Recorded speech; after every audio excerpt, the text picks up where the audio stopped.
420 హామీలు 6 గ్యారంటీలకు రూపకర్త ఉన్నాడు manifesto committee chairman చిత్రగుప్తులు లాంటి శ్రీధర్ బాబు నిన్నటి రోజున 2 విషయాలను అసెంబ్లీ సాక్షిగా ఒప్పుకోవడం జరిగింది.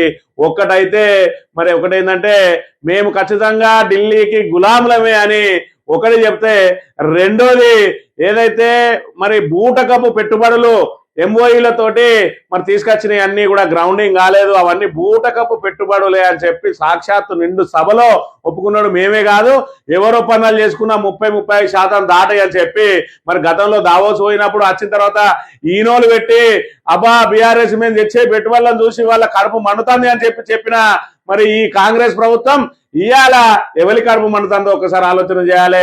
లక్షల కోట్లు మేము తీసుకొస్తామని చెప్పి గొప్పలు చెప్పుకొని ఇవాళ పేపర్లు రాసినాయి, మాకేం సంబంధం వాళ్ళని అడుగుండ్రి అని చెప్పి మరి ఇక్కడ ఏ విధంగా తప్పించుకుంటా ఉన్నాడో నిన్నటి రోజున ప్రజలందరూ కూడా చూసిండ్రు.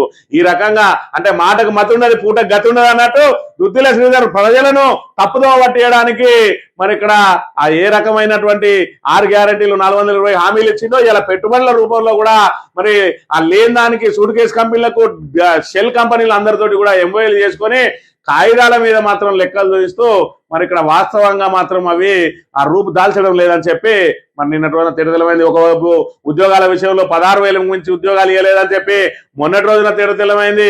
ఇవాళ ఈ తెచ్చిన పెట్టుబడులన్నీ బూటక పెట్టుబడులే అని తేలింది. మరి మూడో విషయం మేము ఢిల్లీకి గులాములమే అని చెప్పి